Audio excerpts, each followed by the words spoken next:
sure people leave. There's some sort of conversation occurring up front. Can't tell. Looks like people are trying to speak to Dingell.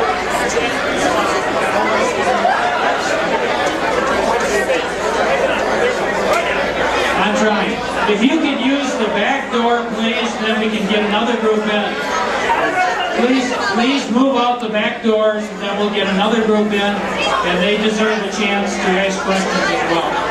This is the end of the first segment. So, thank you very much. If you could just go out the back. And we just want to let the other chance to ask questions too. So your friends and neighbors will get a chance to come on in. It will be interesting to know whether or not the questions are exactly the same in the first session compared to the second.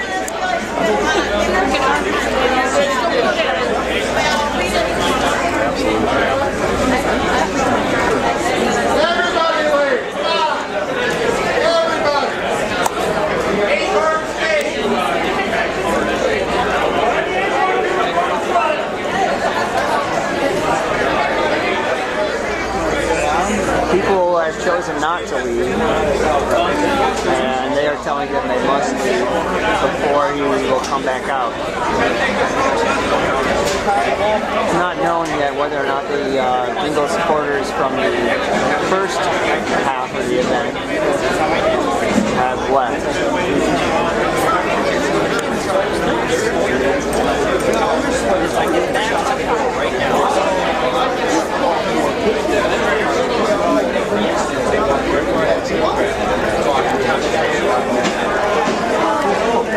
As usual, the Lyndon LaRouche supporters are fervent and everywhere.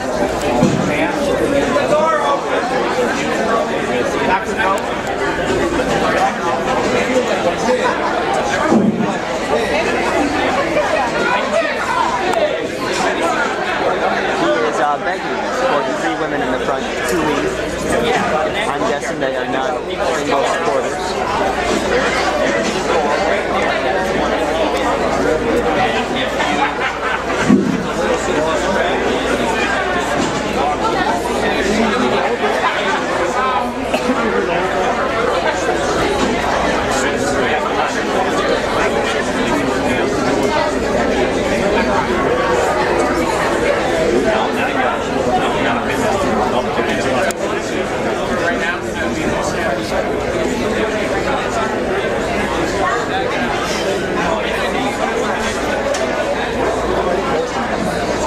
Okay, folks, we can't get the new people in until everybody clears out, so I sure appreciate it.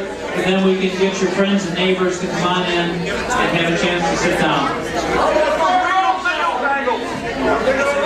Nope. They're leaving their stuff.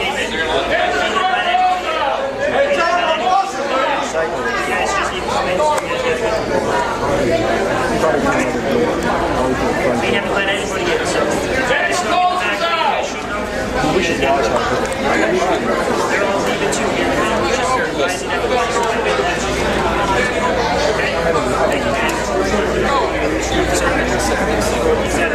People are filing in for the second conference with John Dingell.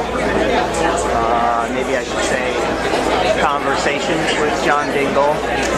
The line is still rather long, and they split it into two segments because there were too many people for the first segment, for the main event. They split it into two, and now it looks like there may be too many people for the second.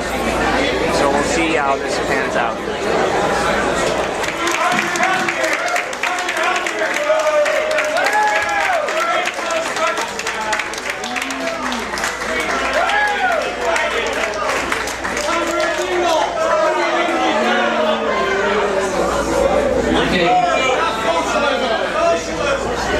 Good evening, everybody.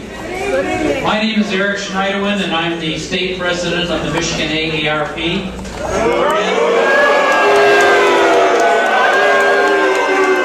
And we appreciate your attending. We appreciate your attending tonight because this is a good chance to learn about the legislation. All right. And one thing I want to promise, and that is that if we can go to the questions, you folks are here. Certainly, all of you do not agree on the bill, and a lot of you do not agree with the things that have been done. But you would have to agree that this is a good chance to ask the tough questions, and we're going to ask them. So we would benefit, all of us would benefit, if we get the most questions possible, and the way to do that is to just go bang, bang, bang through those questions with all due respect. Okay.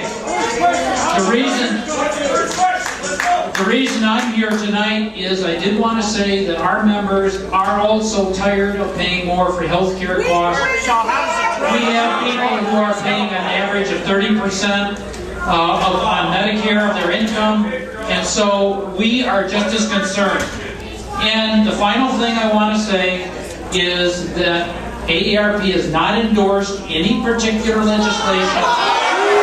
We're here, as you are here, to listen to questions and answers and people who have stories to tell.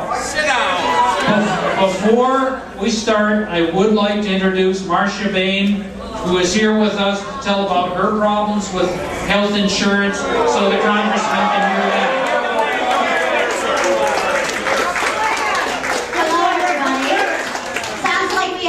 Group here with lots of thoughts about healthcare, which is good. We need to have dialogue, and we need to be able to understand and listen to each other so that we can truly hear what's on the table and what issues that we have. So I'd like to tell you, my name is Marcia Bain. I had a master's degree in social work and almost a doctorate in education. And I think that sorry, I got distracted for a second. I am currently working in a university, and I have a small business, and I was a chief operating officer for an agency, and I worked in healthcare for 14 years. So I've seen a lot of different kinds of things. We all have stories. Well, but now we're listening to mine.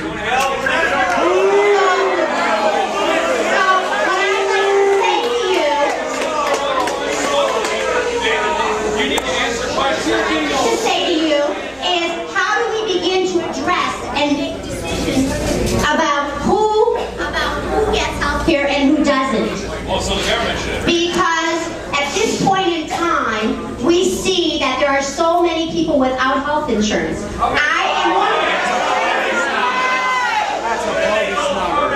There are many. Because I work at a university, and I see students every day that do not have health care. Their children do not have health care. I worked in health care for 14 years. That happens to families that do not have health care. So tonight I ask you to listen and to be open and to have honest, quality dialogue. Because we cannot